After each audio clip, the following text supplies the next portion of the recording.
Well, welcome everybody to this first ever John Benjamin's webinar for librarians and scholars. Um, as an academic publisher, of course, we know that the relationships we have with researchers and librarians are very important to us. We have organized this webinar because we hope that it provides an opportunity for all of us to learn from each other and about each other.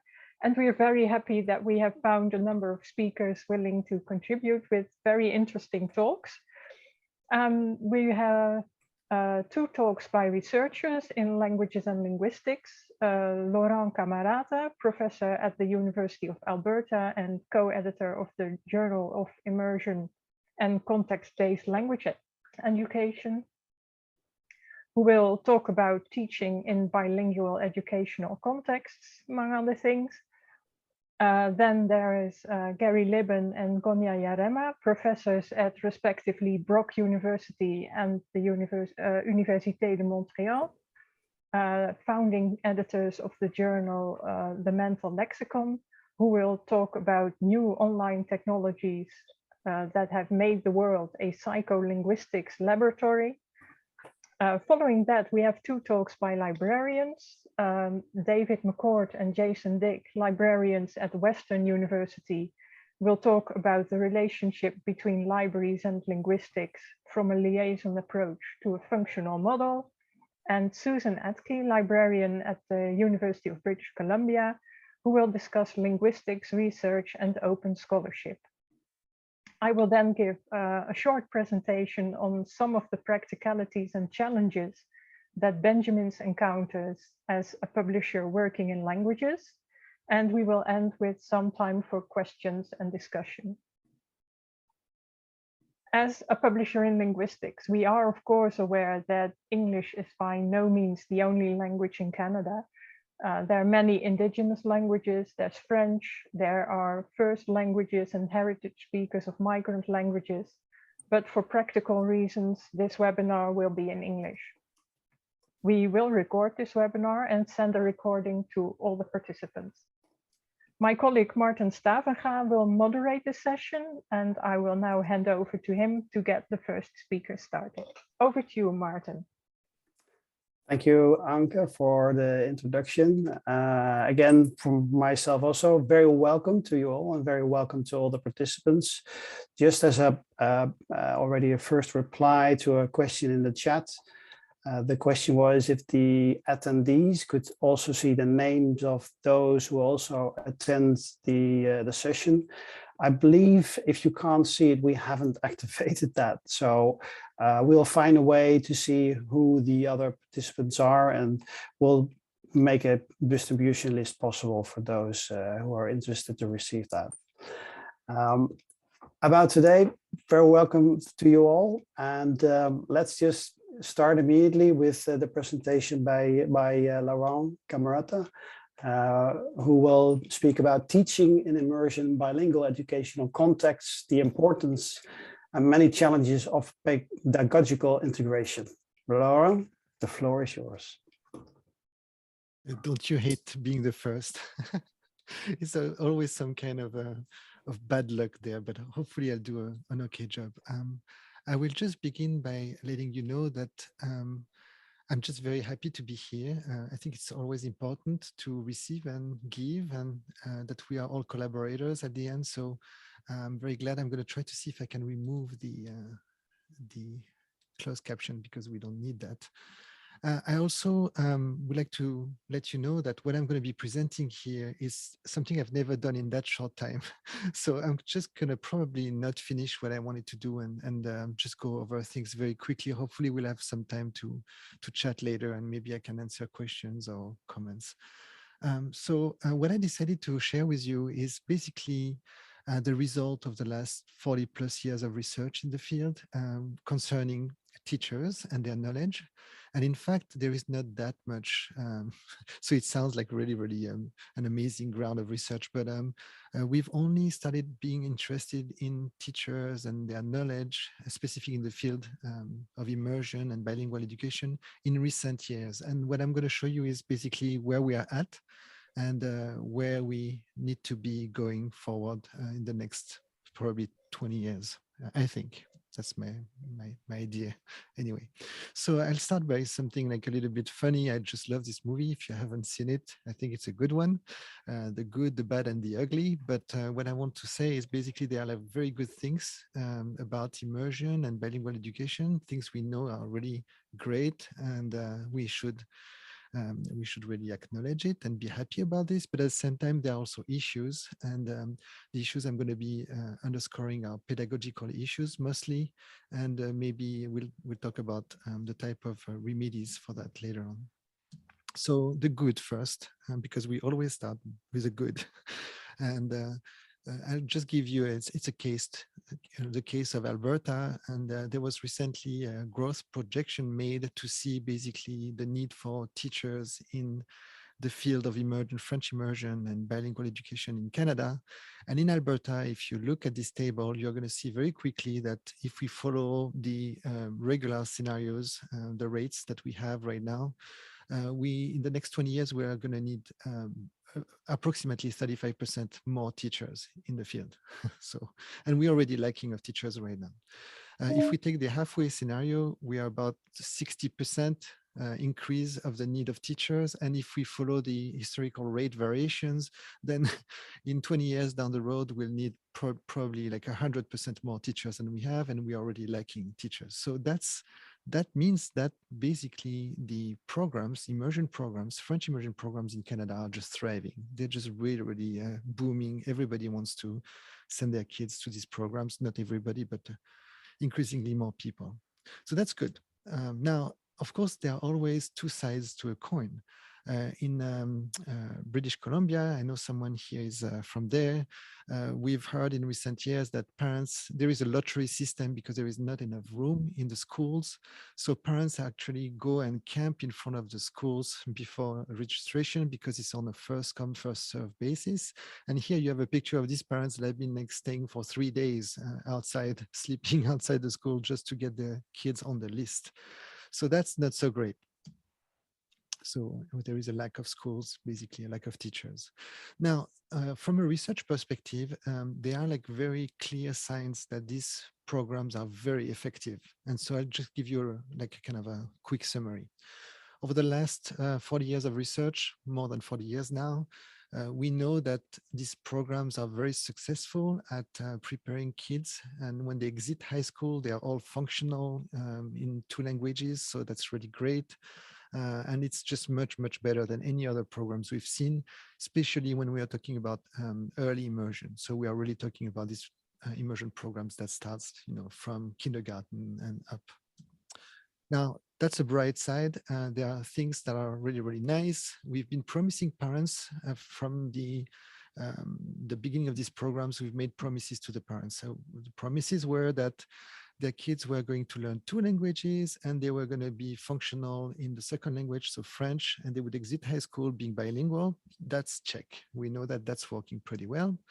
We also promised parents that this will be done at no cost to their mother tongue, to their like native language. Of course, as parents, we don't want to use our kids as guinea pigs. We don't want to send our kids to programs where we think that learning the second language will actually impact negatively their first language. And so now we have research that are clearly showing that most of the time for kids who actually succeed in that program, the second language is very well developed and at no cost to the native language. Now, we also promised to the parents that these kids were going to actually succeed as well as the other kids in the monolingual programs in terms of academic results, right? So reading, math, science, all these we've told the parents is, you're going to send out your kids to our programs, but at the end, they will just gain a language, an extra language at no cost to their learning, on the opposite. And we have very clear research nowadays that show that kids in those programs actually, even in English reading, which is quite amazing, by grade 6, their reading in English is actually stronger for the most part than reading in their own language. I'm losing it. That they actually catch up with the monolingual students in the regular mainstream programs, and they're actually better than them. So to just go back to what I was saying, if you are an English student in a monolingual program, English program, you develop skills in reading and writing. And if you are an English student in an immersion, French immersion program, by grade 6, you've caught up whatever lag you may have before, and then you oftentimes better even in English reading and writing. So that's quite amazing. And that can be explained by the transfer of skills. And I'm not going to get into this because it's kind of very complicated and we don't have time. But the extra things that we've discovered that was actually not really thought about before, we didn't promise that to the parents, is that actually there are clear cognitive benefits to bilingualism or multilingualism in general. And that was not clear 20 years ago. Now it's very clear. We know that there is increased flexibility, cognitive flexibility. We know that because we've looked at problem solving in the kids that are bilingual or multilingual, and we've realized that they were much, much better at thinking outside of the box. And we link that to the fact that, in fact, very early on in their life, they have to troubleshoot with language, which native speakers don't necessarily have to do, and they have to become more aware of the differences between their native language and the second language, and all this thinking, this extra thinking and manipulation and troubleshooting actually makes them extremely skilled thinkers, much quicker, much more mature, quicker. So that's actually really, really good. So I call that the cherry on the cake kind of thing. So that's great. Now, the not so great, and that's where all the recent research is focusing its energy on, is the fact that at the same time that we see all these benefits and these great accomplishments, we also see issues in the development of the second language, so French in the case of French immersion in Canada. So what we've discovered is the production of students tend to be not grammatically very accurate compared to what we would expect after that many years of being exposed to the French language and practicing it, contact hours in the school. So that's not very good for us. And there is also a lack of specificity in terms of the words they use. So they tend to recycle vocabulary a lot rather than just having a very, very broad linguistic repertoire as much as what we would like.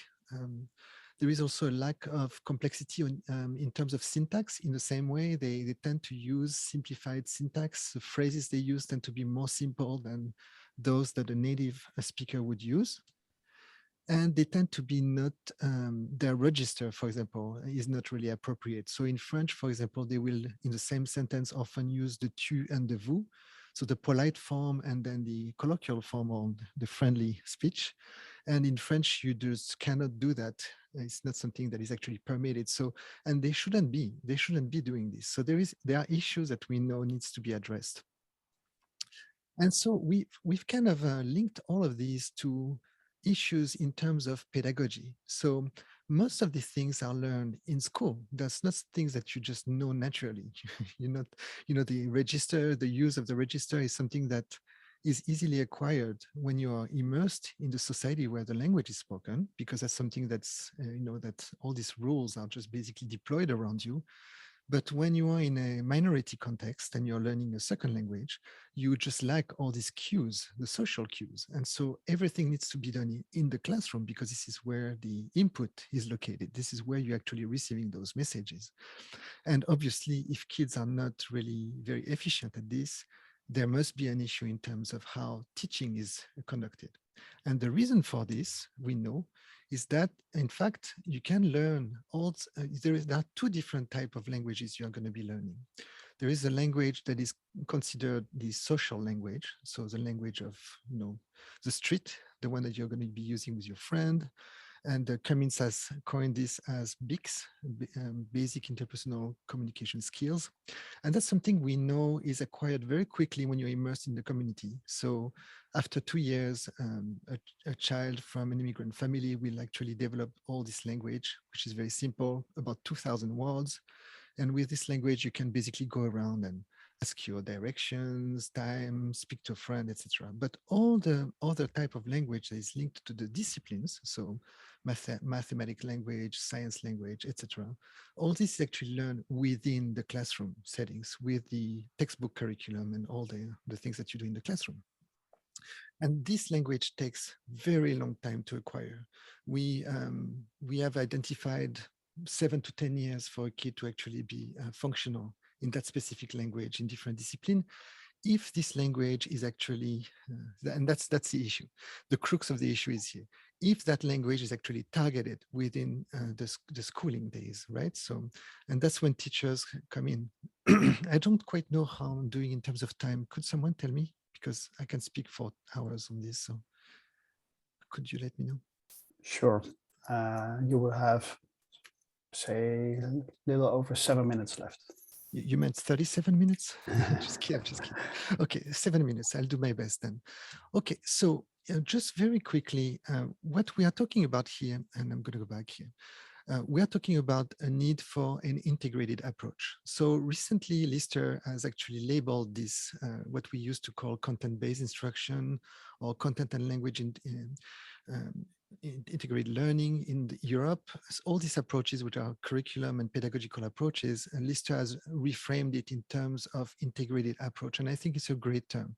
What it means is that what we want is we want teachers in a bilingual setting or immersion setting to be able to teach many things at once. So they have to teach the curriculum. So the program of studies is something that is imposed on them. The content is imposed. So a math teacher in French immersion has to teach math like he would be teaching math in mainstream. It's the same program in terms of concepts. But at the same time, this immersion teacher has to teach language. And by language, I mean more than just words. Language meaning grammar, syntax, vocabulary, register, at the discourse level and at the sentence level. So discourse level would mean all these linguistic features that allow you to create cohesion in a long text, link logical ideas. All this takes a lot of language. And also at the sentence level, we are talking about like specific syntax, words, and grammar appropriately. And so what we want is teachers to develop a pedagogy that will allow them to do this. At the same time, they also need to teach literacy skills. So how to decipher text, so read a text, specific text. So the text in math will be different than text in English language arts or French language arts, for example, of course. And so all these reading skills need to be developed in all these disciplines. And that's very complicated. So we know that this pedagogical integration or the use of the integrated approach is absolutely central to the success of those programs. We know that because, as I showed you before, there are tons of issues that happen in terms of the development of the second language if we don't address this properly. And we also know that it's pedagogically very challenging for teachers, and they are not usually well prepared to do that because most of the time they are more prepared to teach the content than to teach language or literacy skills. So I'm going to skip this slide because I just mentioned a little bit already, and I can share, of course, the PowerPoint with you. Recently, me and my colleagues, we've tried to map things out to actually answer the question, what is it that teachers in those specific contexts, so immersion bilingual contexts, really need to know and be aware of in order to actually implement a pedagogy that would be very, very efficient. And so what we came up with is kind of a mix. So the question is really, is it very different to be an immersion teacher compared to, you know, a normal teacher, if we can call that this way? And what else do they need to know? What else they need to really know and be able to use in the classroom to be efficient? And here you have 3 dimensions. So you have the content knowledge. So of course, any teachers, any math teachers need to know the concepts of math. They cannot teach math if they just don't themselves understand those concepts. And here you have in the CK area, which is content knowledge, you have 3 dimensions here. You have the content knowledge of the discipline. So that would be the math concepts for math. The content knowledge of language. So the language of math that you need to know.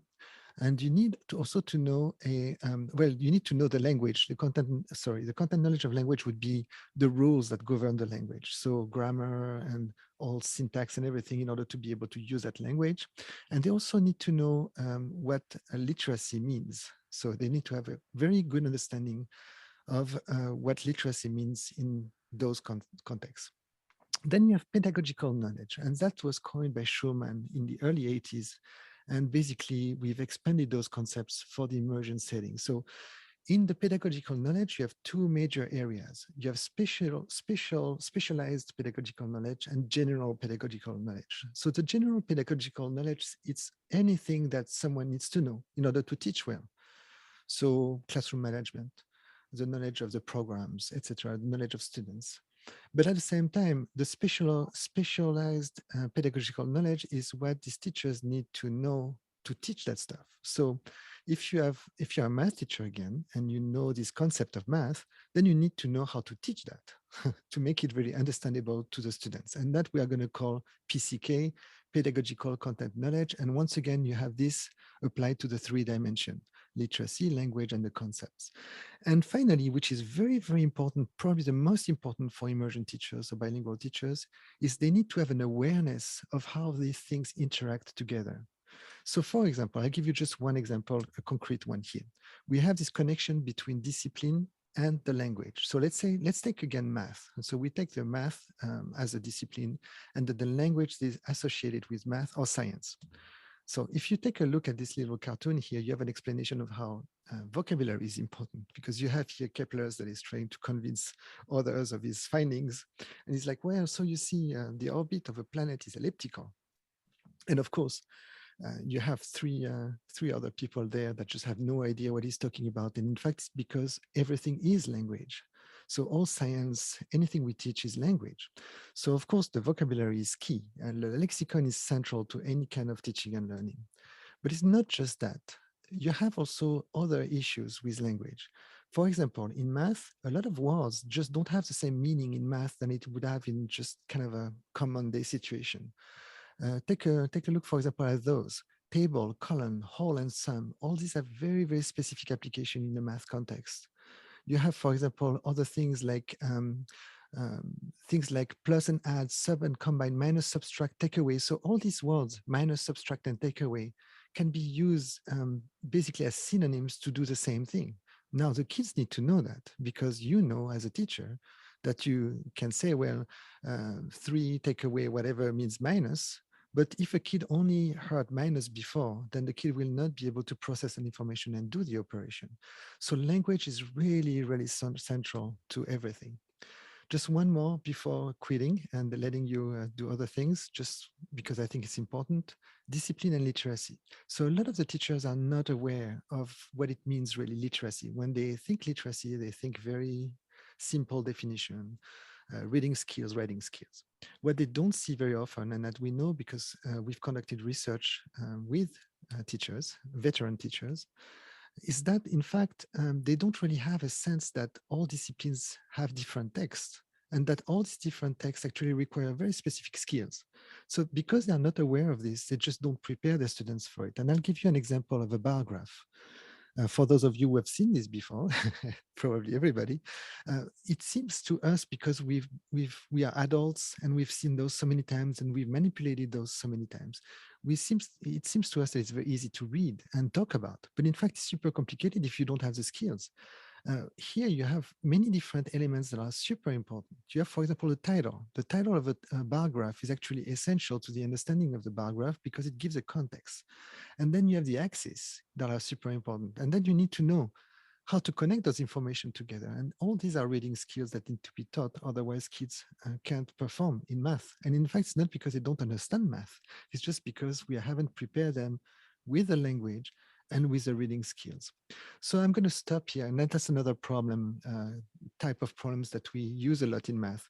Because the reading in math, the problem reading in math is not like reading a novel, right? So the problem in math is actually an excuse to apply a formula, right? So if the kid doesn't understand that this is not a story, so it's not read like a story, then the kid cannot answer the problem. So we often use scaffolds like this one to help them understand how to read those texts. Basically finding the right information and distinguishing them from the wrong information. Those are distractors, because that's what these problems do. And at the end, they also need to figure out which formula, mathematical formula, will be applied to those. So that's a very specific type of reading that needs to be taught formally in school if we want kids to perform. So all this to wrap it up, and I'll just go back to the end of this, because I just wanted to show you that recently we've had a lot of scholars writing books about this and trying to come up with very specific models to help teachers. And me and my colleague, we just really are working right now with teacher educators, because in fact, a lot of the problem we see with teachers come from their preparation. And so the teacher educators themselves are very responsible for that. And we just conducted a research a year ago to look at teacher educators' knowledge base, right? So what do they know about all of this? And we found out that in fact, the biggest problem of all is probably that teacher educators themselves are not aware of those needs, not enough aware of those needs to be able to prepare the future generation of teachers. I'm sorry I went too fast probably, and I hope I just could share with you a little bit of my excitement for this research and the importance of it, because all kids at the end will benefit from this. And I have my kids in an immersion school. So for me, it's actually real. It's real, all this stuff. So yeah, thank you for listening to me. I really appreciate it. Thank you, Laurent. Thank you. That was great. It was very good. Thank you. I'm going to disconnect this. Let's see if I can go back to.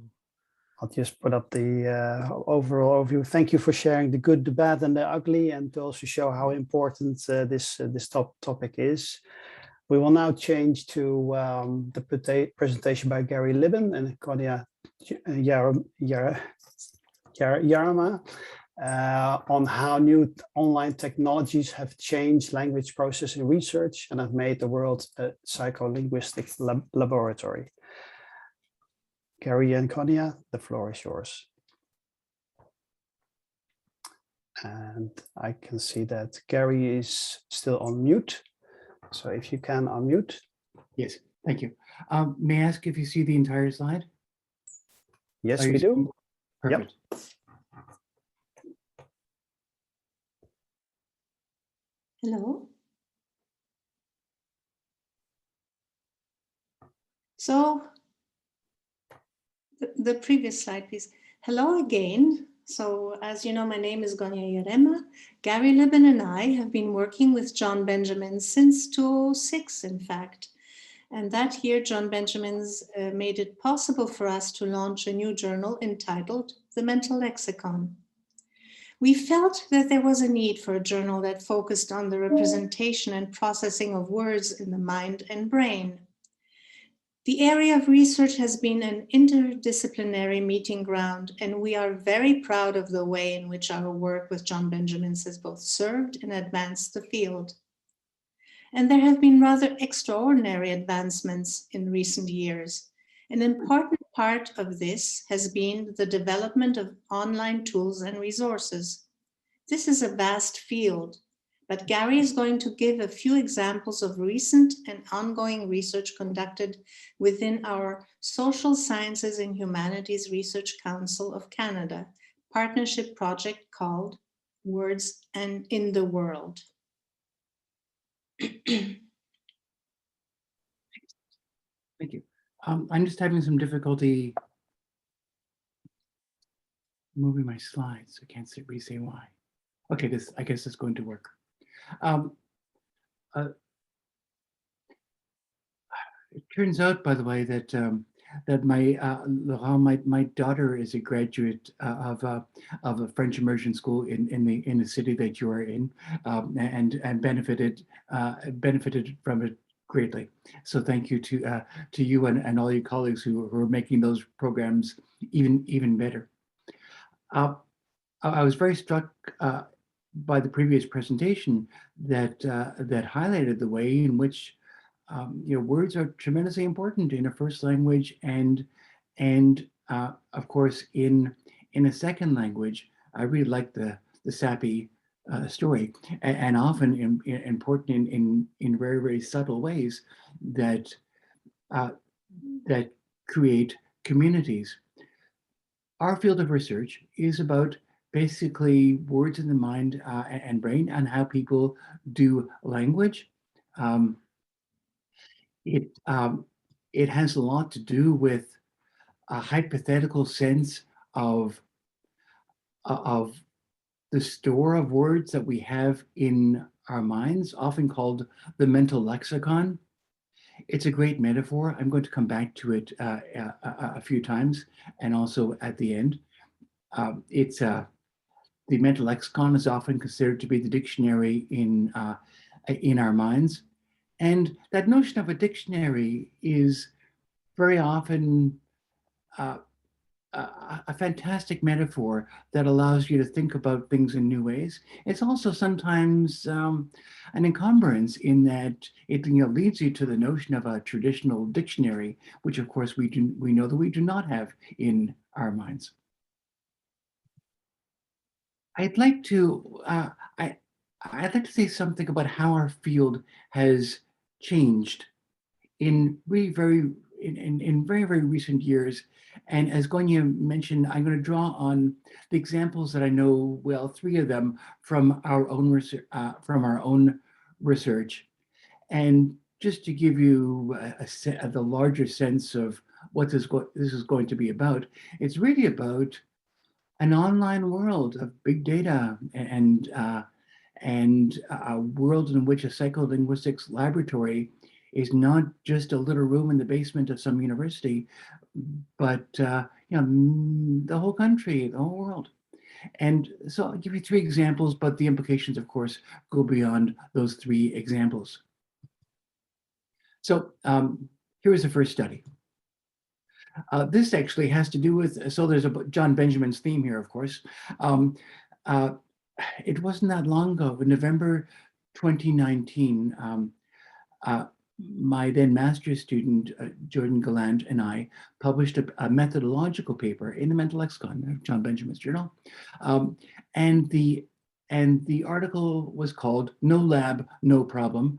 Our intention was to convince people that, oh, this is a good way to do psycholinguistic research. In other words, do it outside of the laboratory, do it online. And we pointed to new software that would make it possible to achieve millisecond accuracy, thousandths of a second, very important to our field, using online experiments. Formerly, you could never get that kind of time resolution. This is a complete, so that's something very, very new.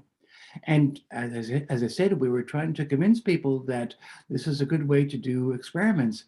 And of course, sadly, within just a few months, 4 of them, as a result of the COVID-19 pandemic, it was indeed the only way to do psycholinguistic experiments.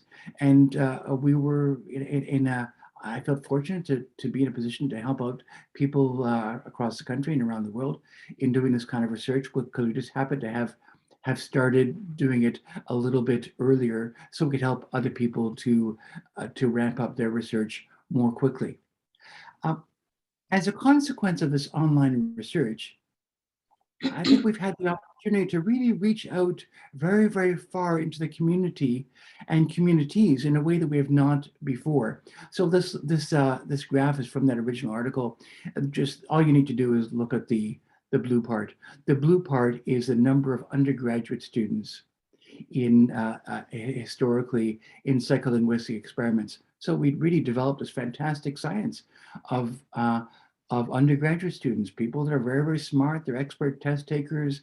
They're, of course, by definition, highly educated. They're not fully representative of the population. By doing experiments online, we've had the opportunity to reach out into many, many other communities, not just that community of undergraduate students, and of course, do so much more robustly. Of course, that would happen, right? I can say that in our own lab, in previous years, we tested about 90 participants per year, sometimes 100.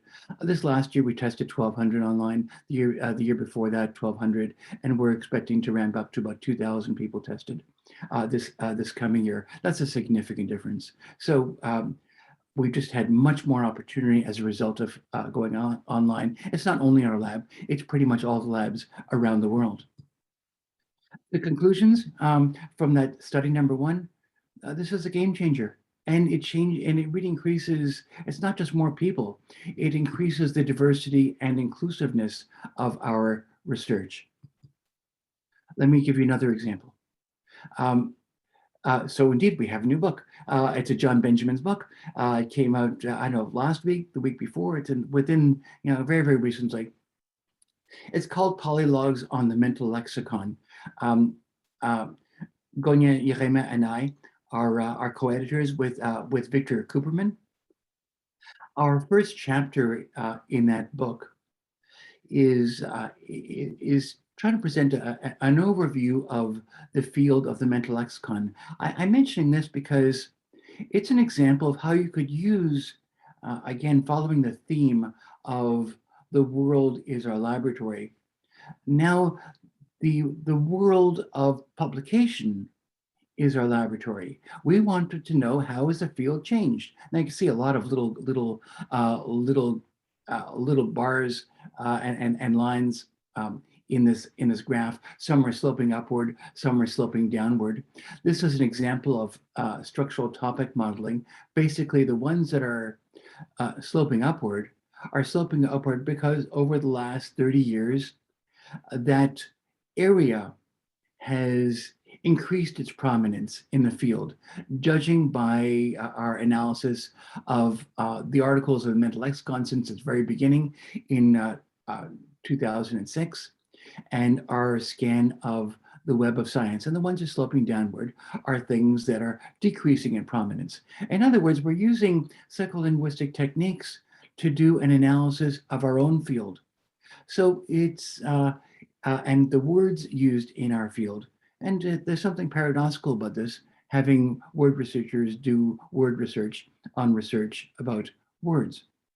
But it's something that'll be invaluable to a graduate student trying to understand, where the next challenge is, and what are the problems that have already been solved.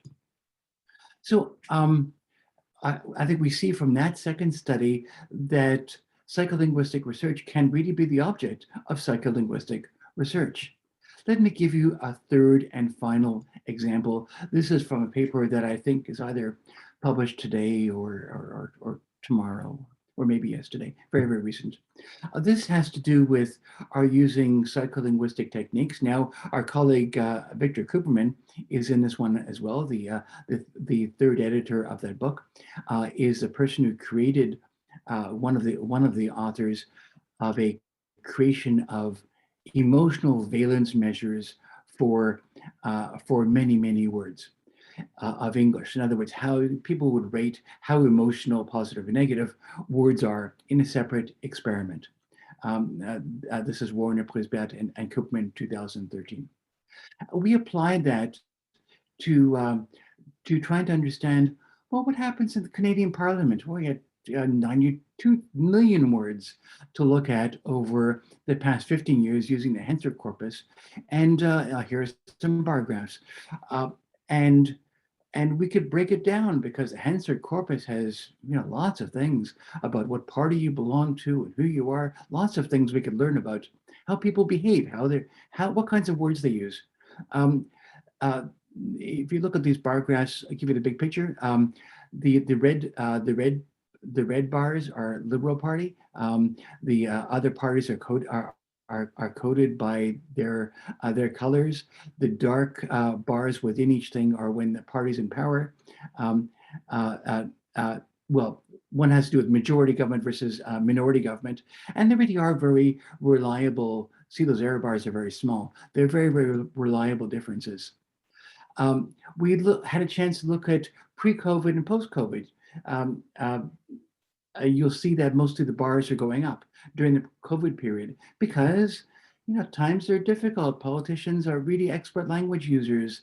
They come together in a crisis. They, of course, they have specific roles to play in Parliament. If you're a member of the opposition, you have to be a member of the opposition. That's part of your job.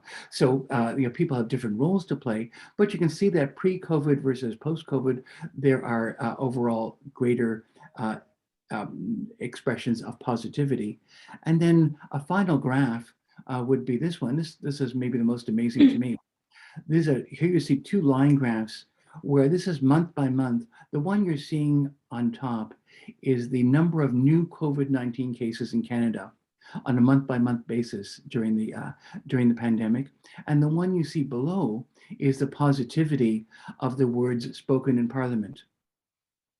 And you could see they run exactly right with each other, as though someone is linking the two. But there is no someone linking the two. It's our culture that links the two, because, and that's the conclusion from study number 3, that we are all part of the same dynamic linguistic ecosystem. When we study words, we're studying ourselves and how we behave with each other and how we think with each other. To me, this suggests a few things for both for the past and the future of our field. And I think this has something to do with data and library science. And well, firstly, we've seen from study number 1, we have certainly new opportunities to reach beyond our traditional populations. There, of course, is no static dictionary in the minds. Words interact with each other as part of a dynamic ecosystem. And that you can see in how we behave under crises like the COVID-19 pandemic. And of course, words don't exist as separate entries in a dictionary in a mind. But that's also true of articles. And you saw in study number 2, that's also true of articles and books within fields. In the old days, they sat all by themselves on a shelf. But in our present ecosystem, they interact with each other, and they create a field that changes. Create a field with a culture that changes, and of course, we hope grows in positive ways. We grow with those cultures, and I think we saw in study number 3. Politicians are expert language users. Their job is to be tuned in to their constituents, and therefore they are great examples of how language is something that we are simultaneously affected by and affect. And that's what it means to be a member of a linguistic community. And I think what we might see from that is that mental lexicon research and data and library science, they're all dealing with very, very complex systems, maybe in some fundamental way, the same kinds of systems. And I think we're exactly on time. I'm going to turn back to Gonia to conclude. Yes, thanks, Gary. Maybe I'd like to add a caveat to the usefulness, and of course it's extraordinary. The power of online studies is absolutely extraordinary, as you saw from the Cooperman study. But the caveat is, of course, that it's difficult to reach vulnerable populations and the elderly. Much more difficult. So again, I think there is a bias towards younger generations here. I just wanted to add this. So yes, indeed, new online technologies have made the world a psycholinguistics lab. And the 3 examples presented by Gary today also show how psycholinguistic research on language can open doors to the study of many other phenomena. Finally, Canada's focus on bilingualism and its tradition of immigration make it a country with special opportunities to develop language research with important global impact. Merci, thank you. Gonia and Gary, thank you so much for this, again, also very strong and also very positive presentation. Thank you so much, and hopefully there will also be some further questions at the end. Which gets us to the third presentation, which will be by David McCord and Jason Dyck on libraries and linguistics, moving from a liaison approach to a functional model. David and Jason, up to you. Thank you, Martin, and I hope you can see my slides here. And thank you to Laurent and Gary and Gonia for presenting that fascinating research. We do subscribe to the mental lexicon, thanks to John Benjamin's, and we also have the recent monograph in our collections. But thank you again for giving us a front seat to the research, because it's really, I get a joy out of seeing some of these insights from the case studies. It's always fascinating. We're going to switch gears now into library work from research. And Jason and I have been invited to talk about what we're doing at Western. So hello from Western University. We're located in London, Ontario. And so not very Western in terms of the position on the continent, but we're in Western Ontario. I'm David McCord, and I'm the Collections and Content Strategies librarian at Western Libraries and the disciplinary coordinator for the Faculty of Arts at Western. And with me is Jason Dyck. Yeah, good afternoon. I'm Jason Dyck, and I'm a teaching and learning librarian for the Arts and Humanities at Western Libraries. For our learning outcomes today, after this session, you'll be able to describe the challenges librarians and faculty face in a shift from a liaison model to functional teams. So that those are challenges both for faculty and for librarians. And we want to identify strategies for collaboration between linguistic instructors and librarians in a functional model, the ways that we can work together.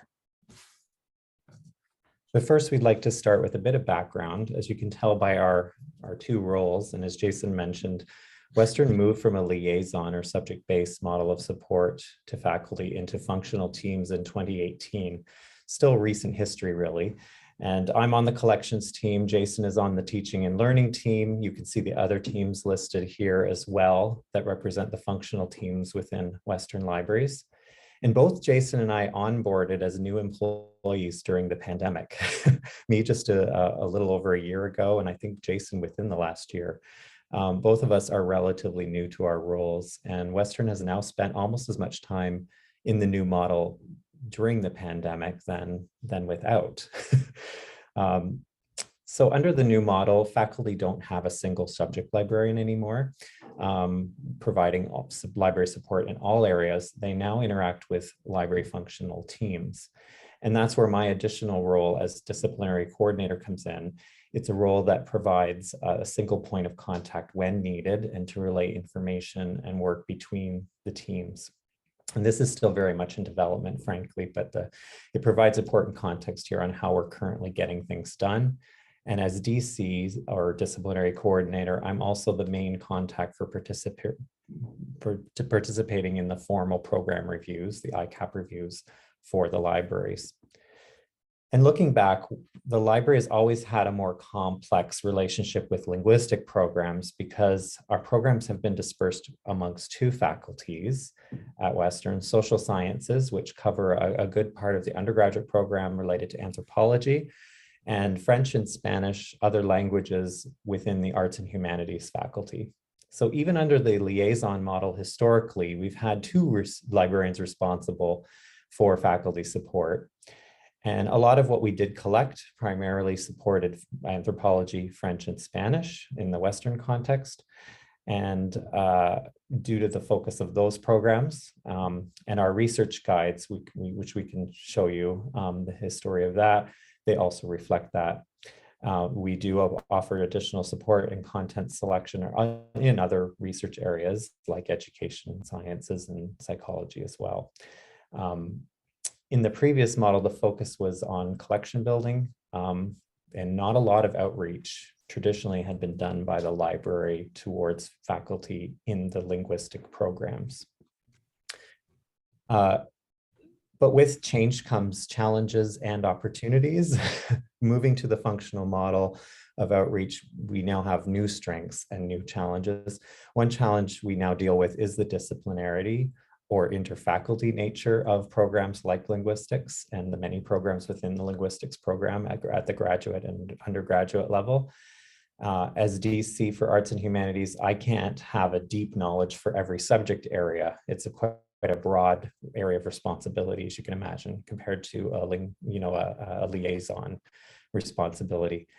But our strength in our team and in my broader role brings larger oversight and broad picture thinking.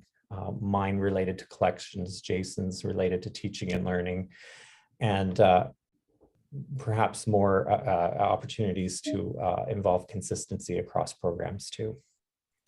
From a collections point of view, the way we are acquiring content is changing rapidly. Monographs are still important, as are journals, but we are moving away from just-in-case print approval plans and purchasing whole collections directly from publishers sometimes, either as a one-time purchase or through demand-driven models like EBA and DDA. The need for digital versus print is rapidly changing in different areas too. And this was, of course, brought on more aggressively by COVID as is mentioned with the remote teaching as well that Gary mentioned. We still handle a good number of purchase requests from faculty and actually rely on faculty interactions for purchase requests and new resource requests that we could trial. We recently acquired Ethnologue, for example, through the French department based on a request, and seeing some interest in that resource. And so we continue in this new model to reach out to faculty on these fronts, but it's sometimes difficult within the broad area of responsibility to get in contact with every single individual. But we're often doing this one-on-one interactions with faculty, which has also been a challenge during COVID, you could imagine, for new employees. So we work on this channel of communication, and we think over time, based on the new resource requests, based on the review of new programs that come up, and the regular review of programs, the ICAP review, we're going to be doing this one user and one program at a time. Now, our teaching and learning team at Western Libraries looks after the information literacy instruction needs of Western students at all stages in their university education. We are organized by faculties, and I share my responsibilities for the arts and humanities with another colleague of mine. When I stepped into my role last October, only a few years had passed since Western Libraries had made the transition from a liaison to a functional model. I needed to learn about the linguistics program to understand the teaching needs of faculty and of students. The first step I took was to create a curriculum map of undergraduate courses outlining assignments and learning outcomes. To do this, I looked at the descriptions of linguistic courses in Western's calendar and the outcomes and the course syllabi available on the linguistics department website. With this information, I was able to map 13 undergraduate courses, 10 of which are offered on an annual basis, in an Excel sheet by recording the course code, course name, prerequisites, history of information literacy instruction, learning outcomes, and the types of assignments that were being offered. Through this work, I learned that there's potential for information literacy instruction in a first-year required course that involves secondary research and core courses in the fourth-year level that involved research projects. Beyond curriculum mapping, I also performed an environmental survey across the Faculty of Arts and Humanities, looking for references to Western libraries. There's a wide range of practices concerning links to library resources. Some departments make no reference to Western libraries. Others have links to our research guides, while others simply include Western libraries in the links under popular resources in the footer, which is the case with the linguistics department. So put in other words, linguistics students looking for information on their program and courses do not encounter anything on their departmental website about how Western libraries can help them with their research needs. Another way in which I have learned about the potential for collaboration between librarians and faculty has been through teaching. Thus far, all the requests I have received for instruction from the linguistics department have been for graduate courses. With the functional model, faculty can go to the teaching and learning support on our website and request library instruction. On that same page, they can also learn about our library instruction curriculum, which offers an overview of our information literacy learning outcomes. Partnering with faculty is how we frame our instruction, and the opportunity to offer sessions on the research process at Western Libraries has allowed me to make contacts with faculty and the current chair of the linguistics department. These are the links I want to take advantage of to make inroads into undergraduate courses. Now, overall, there are several outreach strategies I'm interested in implementing given what I have learned about the linguistics department. Based upon my environmental scan, I plan to propose a web page under their tab for research that points students to materials in the library related to linguistics. I would like this page to offer a brief overview of what Western Libraries offers to students of linguistics, which includes, but is not limited to, our research guides and our databases. Now, beyond advertising library resources and materials, I want to promote research skills by embedding a series of story maps entitled Library Skills into individual courses in our learning management system. At Western, many of our research guides function as pathfinders, guiding students to databases and other library resources. they do not always provide them with the instruction on the research process, which is why I've been experimenting with ArcGIS software to prepare a series of short stories on research at Western for undergraduates. These story maps offer an overview of how to construct search terms, how to understand what reference materials, books, articles, and primary sources are, and how to evaluate and cite a variety of different academic sources. I've used library skills in other courses in the arts and humanities, and thus far the feedback I've received from faculty and students has been positive. But to use this teaching tool, I need to contact individual instructors with lesson plans related to the learning outcomes of their courses. Given that there has not been a history of information literacy instruction in undergraduate courses for linguistics, I need to provide faculty with concrete examples that will allow them to see the value of collaboration between faculty and librarians. Beyond this, the shift to the functional model has meant that instructors in the linguistics department have not had a librarian specifically assigned to them to meet their teaching needs. Now, a final outreach strategy I have been working on is the creation of a library research award to be promoted in undergraduate courses. I'm currently the chair of a working group that is designing the guidelines for the Western Libraries Undergraduate Research Awards, which are monetary prizes to be offered to students who demonstrate outstanding research in 3 important ways. First of all, an impressive use of library sources for their course projects. Secondly, a thoughtful reflection on the research process. And thirdly, a bibliography with proper citations. These types of awards are an effective way for librarians to connect with students and faculty on campus, which includes those from the linguistics department. Since several fourth-year courses require research projects in linguistics, I have the perfect opportunity here to promote the award in these classes and to argue for more need for library instruction. So by way of conclusion, Jason and I would just like to reiterate that we're dealing with a lot of changing and moving pieces within the changing landscape of getting into the functional model of support and emerging out of COVID. But we really see, I hope you heard from both of what we were saying around collections and different models of acquisitions and the different models of story mapping and other kind of curriculum support, which can go much broader than linguistics, but can be shared across different levels of research and learning, that we're trying to seize those opportunities within the new model to be there for faculty and students within the area of linguistics research. So thank you for your time. Yes, thank you. David, Jason, thank you so much for this great presentation. It is really truly impressive what you've already done and what you're building up. And it's a fantastic story to hear. I'm really thrilled to see what will come out of it in the years to come. That will be fantastic. And with that said, let's turn to Susan Atkey, who is a reference librarian at University of British Columbia. I will give her presentation on the linguistics research and open scholarship, exploring the emerging research needs. Susan, it's to you.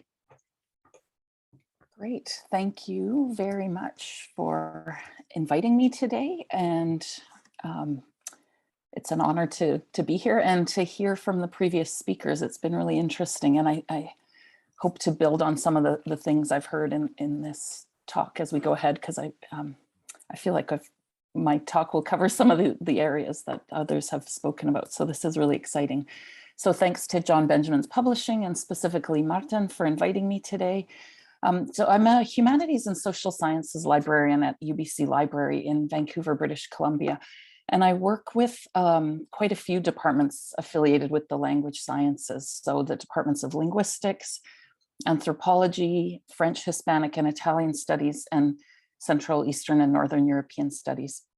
So at UBC, we're still in a functional, or a liaison role model, not the functional model that you described. So today I want to talk a bit about linguistics research and open scholarship. So first, just a few citational acknowledgements to scholars I was inspired by and drew on. These folks work a lot in language documentation, in citation, linguistic reproducibility, and linguistic justice. So let's start off by taking a look at what we mean by the term open scholarship. So what is open scholarship? I like the definition here that was proposed by a group of researchers, librarians, and educational technologists at the University of British Columbia, where I'm located. So we have a group working in this area called Open UBC, and they propose this following definition.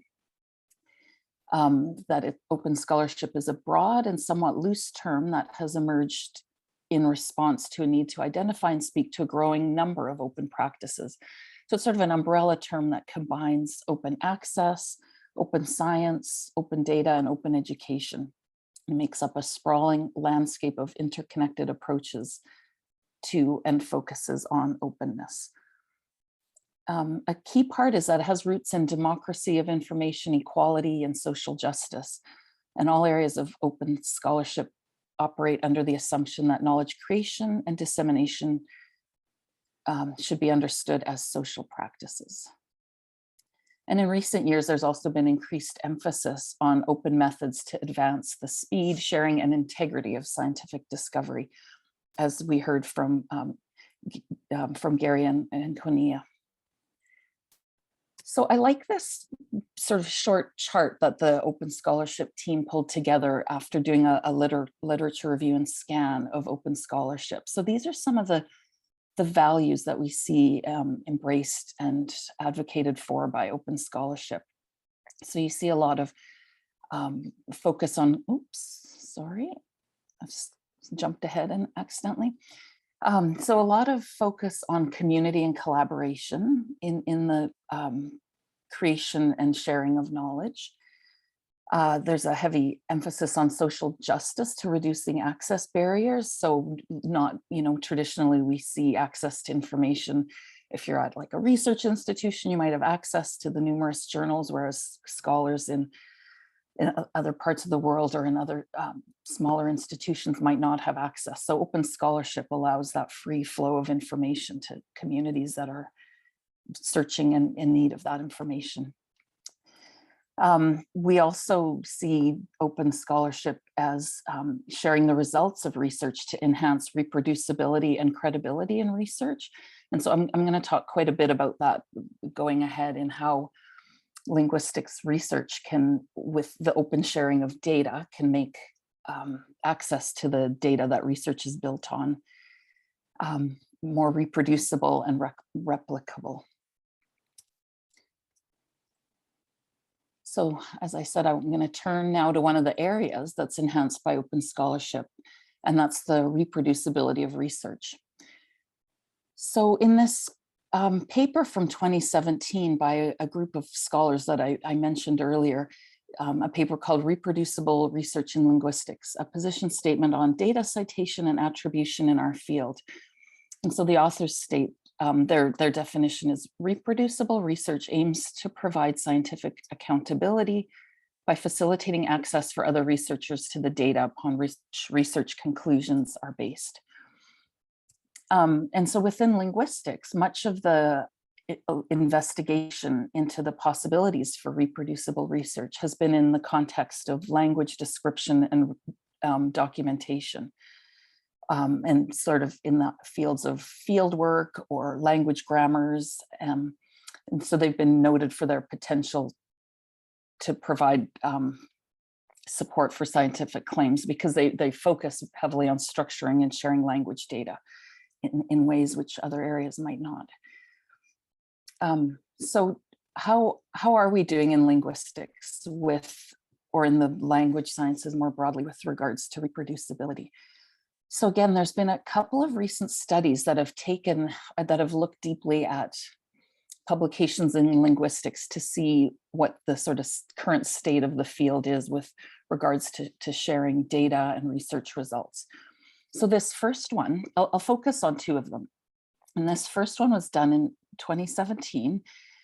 And they did a survey of 100 grammars, 50 of which were dissertations, so sort of loosely focused on language grammars, maybe a subset of a language, whether that's the phonology or the syntax. So not a full grammar, but they had a heavy focus on the grammar of a language. And then 50 published grammars from a range of publishers. And they looked at a 10-year period spanning from 2003 to 2012. So fairly recent. And the reason they focused on this 10-year framework was because it was recent enough that there had been a lot of calls from the 90s on to enhance language documentation. And so they wanted to see how we're faring in that area. And the findings were not great. They looked at the transparency of data collection methods, analysis and storage, and the citation of primary data. And they found that even with the benefits of years of discussion of data management methods and language documentation, very few authors were actually making their methods or data sources explicit in their writing, or linking to or citing that data so other scholars could draw upon it and build on it. So a second survey that looked at reproducibility metrics in journals, some of the same researchers looked at it. This was the same year, but in this study, they looked at 270 articles from 9 top international linguistics journals, and that was in the same time period. And again, they found that over half of the authors of articles don't explicitly state where the data can be located. So it's sort of the standard in linguistics where you would have your data and then the transliteration or the gloss below it, but we don't know where that came from. And so few authors met any of the survey studies for metrics for basic transparency of data and methodology. And many of the articles had minimal description of the methods that they used. Just 1 minute, I've lost my, there we go. Just try and get that moved over. Okay, so focusing now on language grammars. So as we saw in that 2017 study, and looking broadly at language grammars, they typically don't reference source data or how to access it, either that data or further data on a specific language. So one scholar that I've been looking heavily into is Nick Teberger, who's an Australian linguist and a ARC Future Fellow in the School of Languages and Linguistics at the University of Melbourne. He does a lot of work in this area around data citation and embedding of data within grammars so that the scholars can dig into the research that underlies the grammar. So in a 2009 article, he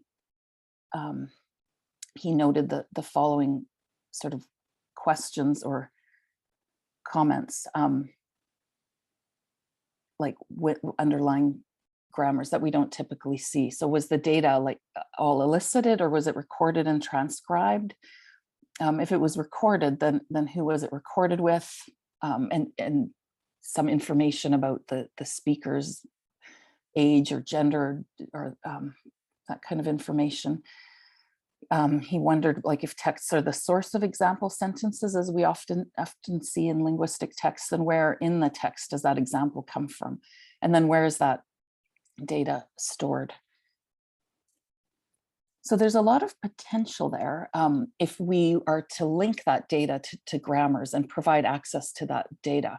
So how much more useful would it be for a grammar of little known or less documented languages if we had not just the decontextualized and unsourced examples, but that annotated corpora linked to the media.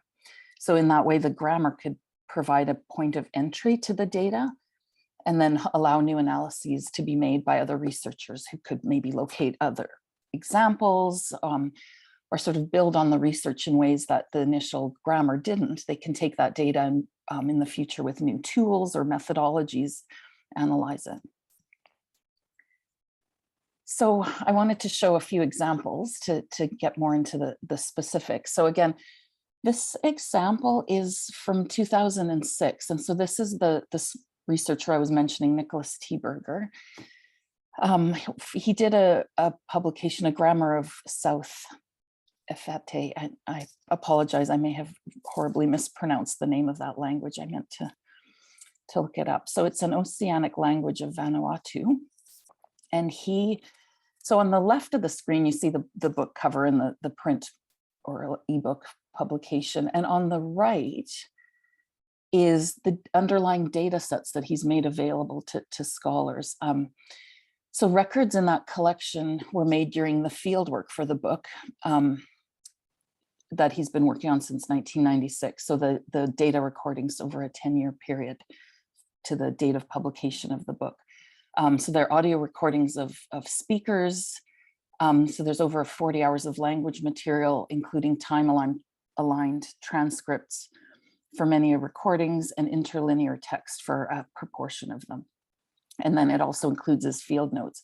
So as people are reading and engaging with the book, they can access the live spoken recordings and the primary sources. And so that was in 2006. So as you can imagine, there's a lot of work that's been done since then, given the potential of the internet in that 15 years. So a second example I wanted to look at in ways we can link data with publications. So this was a really exciting researcher in the Department of Linguistics. So Kia Johnson is a PhD student at UBC Linguistics. She's defending her dissertation in December, but she approached us earlier this year because she very strongly wanted to make her corpus of data available to the public to use and reuse and build on it. Because when she started her research, I should say her data set is called SPICE.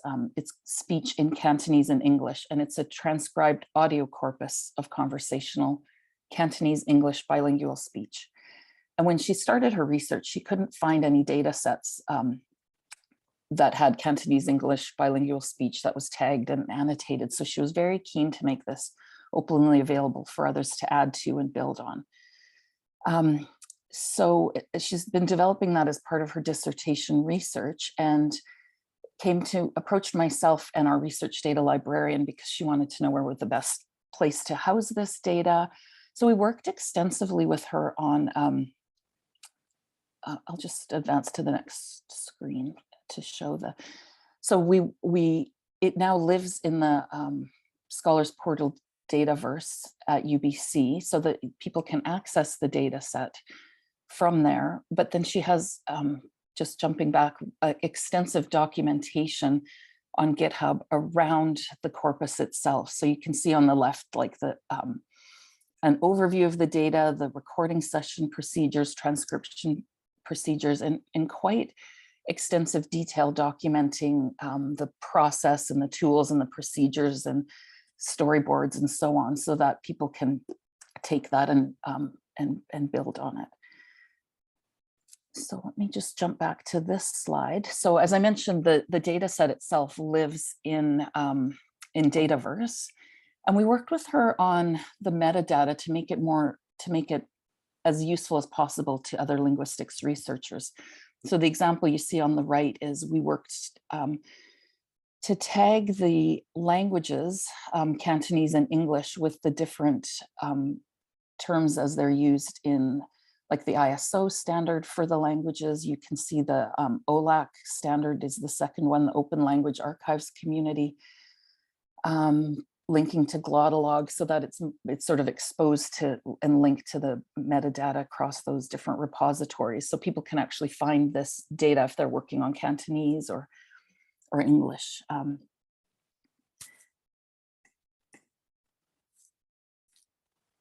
So as of this morning, I took a look and the data set, this kind of blew my mind. It had already had 17,659 downloads, and Kia hasn't even defended her dissertation yet, so which is happening next month.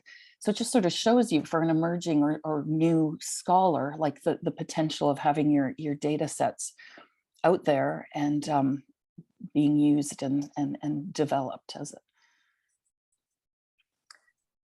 How am I doing for time, Martin? Am I doing 2 more minutes? 2 more minutes? To Okay, round up. Yep. Okay, great. I'm gonna fly through these slides. So facilitating the move to open scholarship. So I wanted to briefly talk about 4 areas that which we can do this. So a huge one, of course, would be research incentives, aligning open practices with research tenure and promotion guidelines and research missions and values. Funding agencies have a large role to play, of course, mandates by funding bodies to make data that is funded by them, like the data should be where possible. Of course, we haven't got into issues of First Nations data and languages where you wouldn't want to have that publicly available if it's not wanted by the community, but where possible, funding agencies can advise or mandate that the data be publicly accessible. I'll breeze through this one, but scholarly societies have a large role to play. So I picked the Linguistic Society of America here, who since 2010 has had a few resolutions around encouraging linguists to make their full data sets available, subject to relevant ethical and legal concerns, and that data sets should be published and available to be tested. And then I'll spend a bit more time on this one, but I thought it would be helpful to end on the note of how language and linguistics editors and publishers can play a key role in guiding the field toward openness. So some of the areas like in developing data policies for journals that require authors to describe methods and cite data. We can guide as researchers and librarians and editors and publishers guide authors to appropriate repositories for their data sets. So the one I've picked here is the Tromsø Repository of Language and Linguistics, which is a Dataverse instance that is specifically for linguistics data. Developing and enforcing policies for both data sharing and data citation. And then finally, advocating formats for the citation of linguistic data sets. And so there's been a recent recommendation for the citation of research data in linguistics that came out this week. And there's a link to that there that calls on specific standards for research data in linguistics. So that group, some of the scholars, which I mentioned at the outset, have been doing a lot of work over the past few years on this. And I'll end on, because I'm a librarian, I will end on a new book that this talk has covered a lot of the whys and whats, but this new book from MIT Press, Development of Linguistic Linked Open Data Resources for Collaborative Data Intensive Research in the Language Sciences, covers not just the whys and whats, but gets really deeply into the technical hows of linking and distributing data. And that's an open access book as well. So that's all from me. Susan, great. Thanks for this wonderful presentation. And you really helped us to look a bit at the open scholarship and what's ahead, the new trends and the developments that are ongoing. I'm sure that we'll see much more of that, which gets us to our last presentation, but not the least, Anke de Looper from John Benjamin's, who will present publications and metadata in more languages. Anke? Yeah, thank you. I'll just start sharing my screen. It should be there. Can you see my screen? Yep, good, thank you. Okay, so, well, just make sure I can see it. Good. So I'm going to touch on some of the issues that we encounter as a publisher dealing with different languages and scripts. It's not unique to Benjamin's, of course, but because we publish in linguistics, I think that we are more aware of the difficulties and also of the importance of striving to get things right. for many research fields, publishing in English is a given, but if you work in linguistics, it's not so obvious.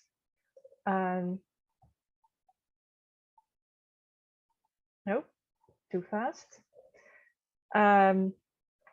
I recently saw an announcement from a big publisher who said that they would be offering translation of books for their authors by artificial intelligence.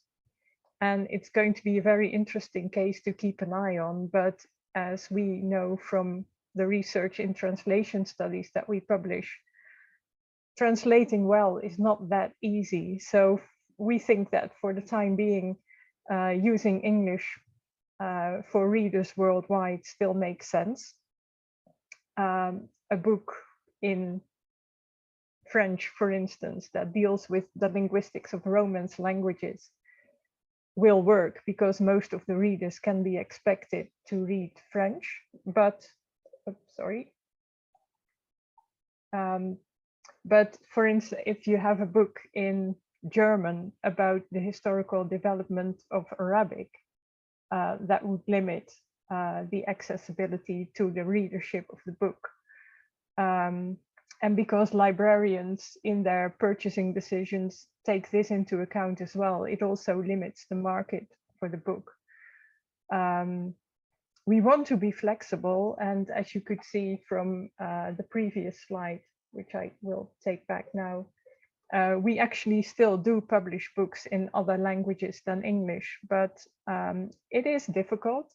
It's already difficult to make books work from a financial point of view, to make ends meet and recover all the costs.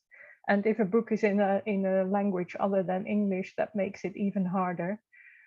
But still, we try to do it if we can.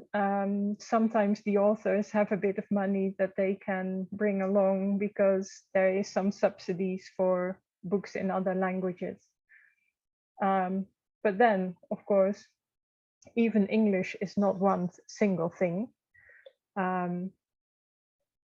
But to support readers who are often not native speakers of any variety of English, we encourage our authors to stick to one of the major varieties, mostly British or American, and be consistent in their choice. But we have a journal, English Worldwide, where the editors are very keen to allow other varieties of English as well. So that's the languages, the languages of the books. And then, of course, we also have the languages in the books. For a very long time, we have stuck to using PDF. Last 2 years, we have switched to an XML-based production flow. That makes it possible for us also to make EPUB versions of our books. But the PDF is still very important for printing, but also because with the PDF, you have more control over the way the end product is viewed. If you have an EPUB or HTML-based product, you depend on the client side and whether they have full Unicode support, for instance. And it's not just Unicode, for instance. If you look at this screen, it's maybe a bit small, but this is a book on sign linguistics, which has hand shapes. In the PDF, you can see that the hand shape is correct here in the sentence. But in the EPUB version, it's gone out of line and becomes a, well, not very readable kind of presentation. So that's still a problem. For our EPUBs and XML, we are looking to increase more detailed language tagging. But because our publications have so much language information, using examples from lots of different languages and language varieties through space and time in a single publication, that will be quite a considerable job. Then the third thing I wanted to touch upon was languages in metadata. In the metadata of our books and articles, we already include the language of publication, which is of course not the languages of all that are used in the publication, but the language of the publication. But there we also run into some issues with scripts and fonts, and the fact that not the entire information chain already allows for special characters beyond the basic ASCII set. For instance, in this case, the author of one of the editors of the book requires diacritics on the name to be spelled correctly. But in WorldCat, well, some of it is missing. And I have some further examples. This one here is one of our articles in Diachronica, our journal on historical linguistics, which on our own platform is presented correctly with all the special diacritics. But then on Ingenta Connect, another platform where we host our journals, it's all become question marks and less useful. And finally, this is an example of JATS tagging, a standard used for journal articles, where we can include information on a translated title, in this case in Mandarin. This is in one of our journals that is more or less bilingual. The author name is presented in 2 different styles with different fonts, different characters. And we can supply all that information, but the standards for using it throughout systems are not yet there.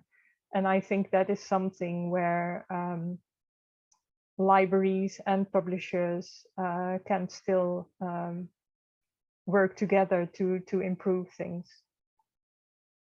Well, and the final topic that I wanted to address, I don't really need to say that much on, because basically Susan has already done all of that, because that was the languages as data. And I think we can still do a lot more to improve data linking, data citation. As was already said, of course, there are issues that some data sets cannot be made available because the communities do not want them to be available. There are also issues for the researchers themselves. I know of a group of researchers who do dialect research in Europe, and they want to share their data, but only after some time, after they themselves and their graduate students have finished with it and are ready to give it over to everybody else to work on. So that's also a consideration for researchers. But yeah, that's definitely an area where we all can still make a lot of improvement. And that was, oh yeah, that's those are some of those consortia. Trolling, as was already mentioned. Clarin is a European initiative, and there are many other initiatives at this moment. So it will increase in the near future, I think. And then that was it for me. Thank you very much for listening, and thanks to all our speakers for their very interesting papers. And I think they all had some kind of connecting areas that I hope will result in interesting discussion. Thank you, Anke. Okay, I think I'll stop sharing. Just trying to figure out how. Oh, yeah, the red button. That's easy. Okay, back to you, Martin. Great, good, thanks. And a big thank you to all the speakers. I mean, starting with Laurent, taking us to the bilingual landscape and how important the education is on that aspect, and the effects, benefits, but also the challenges. That was one part. Then Gary and Gonia presenting so much about the importance of words and the whole evolution of doing research online, and how that enriches the whole process of how we can move forward on that research. Then David and Jason talking about the development within the library of working together with staff and building a whole new way of working, which is going to continue to deliver to fantastic cooperation and better environments. And then, of course, Susan taking us to open scholarship, looking at the trends, and closing with Anke on some of the challenges that the publisher has to deal with in supporting this whole process. It's such a rich landscape, and this is what we hoped to present, to share, because the collective of libraries and scholars and publishers together, we really have a shared task to work to disseminate the information and knowledge, and to grow. So this is fantastic. And let me see if there's any questions. And I just would like to open up also for attendees. If you have any questions, you're happy to put any questions in the Q&A, because we do have a couple of minutes for some questions. So I'm just looking to see if we have any questions in the Q&A.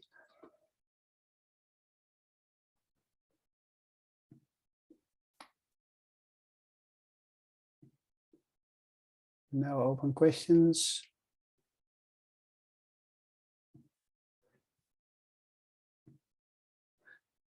Maybe I can just turn back to the panel and ask if any of you had any further inspiration or thoughts or questions to the co-panelists, something you'd like to know more about, or just like to pose any questions to anybody else. Please feel free to ask. Well, I could jump in. I'd like to say that it was a fantastic learning opportunity for me personally. I didn't know about all the great work that was being done at Western. That's not that surprising. But how do I know that similar work is not being done in my own library? Now I'm going to check. And that was really a great opportunity, and I also got a chance to reflect upon open access from a librarian's perspective. I've never seen it. This is a great opportunity just to be in someone else, see the world through someone else's eyes, and provide that a fantastic opportunity to see it really from the other side. And I realized how many great opportunities there are. I just never looked behind the articles to, gee, can I get their source data and understand the context? And that's a great opportunity. And of course, I personally got a whole lot out of Laurent's presentation, and I also felt that just linking to ours. Just those examples that you had on the slide are things that would inform our research. All those things that you clearly have to know about words to be able to function in a technical domain. They're just great examples. So thank you all. Thank you, Gary. Thank you for your comments.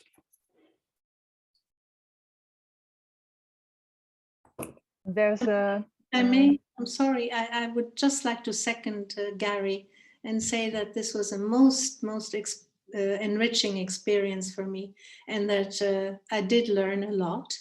And I think that overall, many areas can be improved through this discussion we've had together. Thank you. Thank you, Gonia. Laurent, did you want to ask something? Yeah, actually, I wanted to make a comment and just ask a question to Gary and his colleague, because I'm, of course, a word lover, obviously, and I know that lexicon is really central to thinking in general. So at the conceptual level, but also in different dimensions. But first, I just wanted to share with you an anecdote about technical language and how this matters, and how I realized actually later in my life how much I was a language learner constantly and still in my own language, because I lived for 20 years in the States and functioned at a very high level in terms of English for a long time. I got my PhD there, and all my connection and network was all in English. I'm married to someone who speaks English, so English had become really part of my identity after 20 years. And I was losing my first language without even realizing it. So I would go back home and actually not be able to function normally, although I thought I was. and hopefully I was very strong when I left France. I was very strong in my native language. So the curve was slow, but for sure was hitting the spot. And so in 2010, I had the chance to actually come to Canada, which is an officially bilingual country, and that actually saved my bilingualism.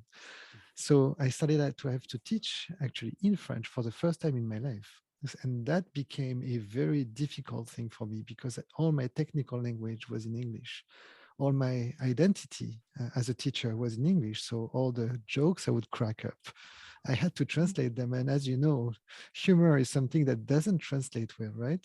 Mm-hmm. And so for like a couple of years, it was really difficult for me to rebuild myself as a teacher.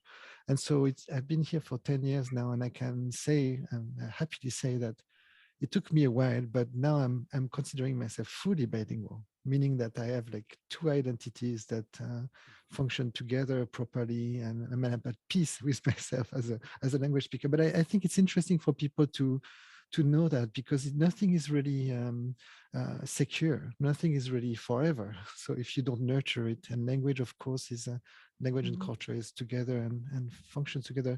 The question I had for Gary and John, is it Jonia? Am I pronouncing that? Yeah, okay.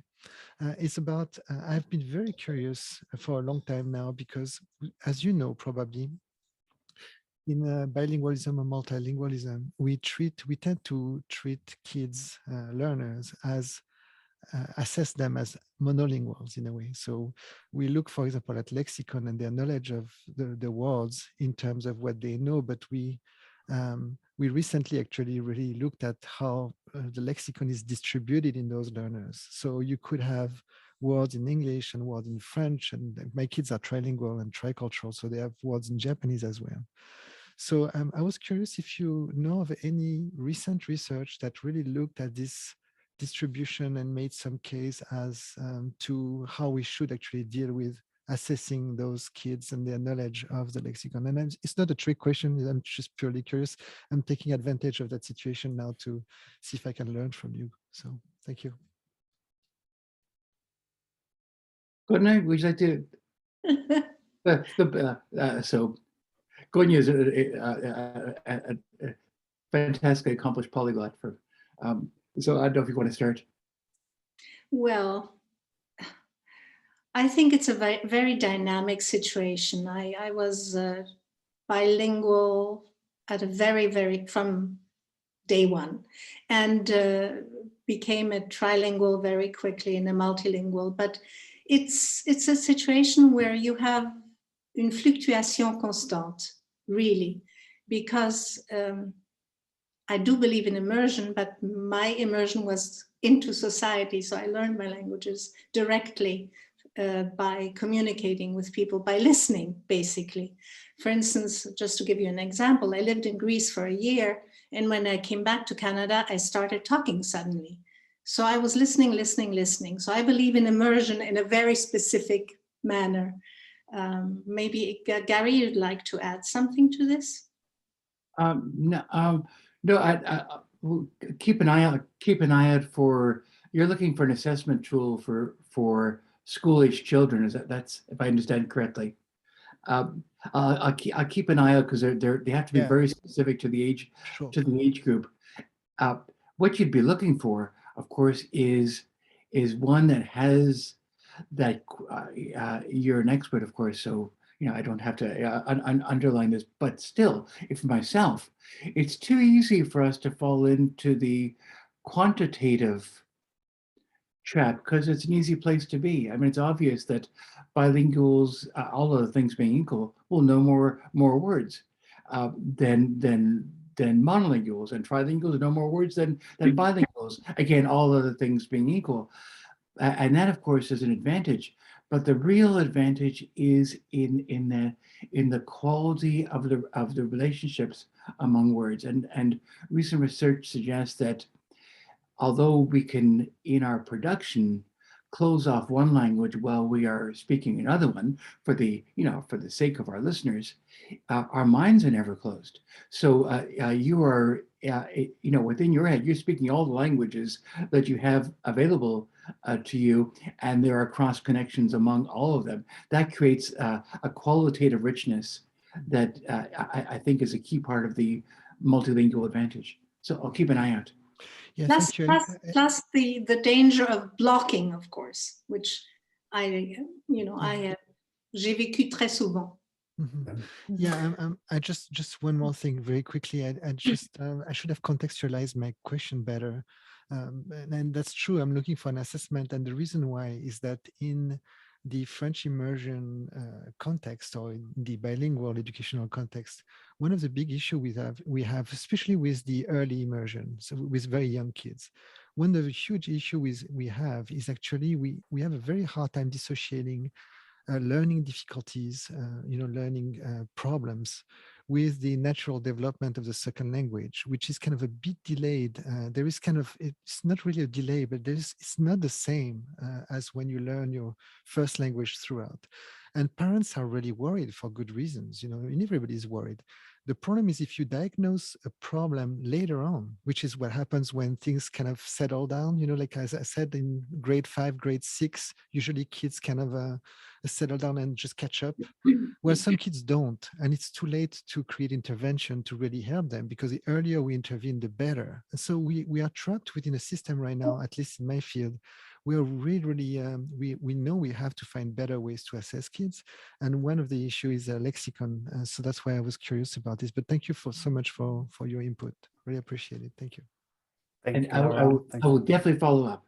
I look forward to that. So Anke, Marta, thank you so much just for creating the opportunity for us to have these discussions here and then in following times. Thank you. Thank you, Gary. Thank you. And thank you to you all. I'm just looking at the clock, and it looks like we kind of run out of time. And again, I would like to thank everybody for their contributions, for their fantastic talks. I would like to thank the participants. Anke said it before, I'll say it again. We will send around the recordings. We'll also see if we can share it a little bit broader, because it's such an interesting session. We'll of course be thinking about if we will do this again in some other format or another theme. We will look forward to seeing and speaking with you again at some other event or through communications. For now, I think both Anke and I would like to say thank you all, and enjoy the day, and we'll see you again. Thanks very much. Okay.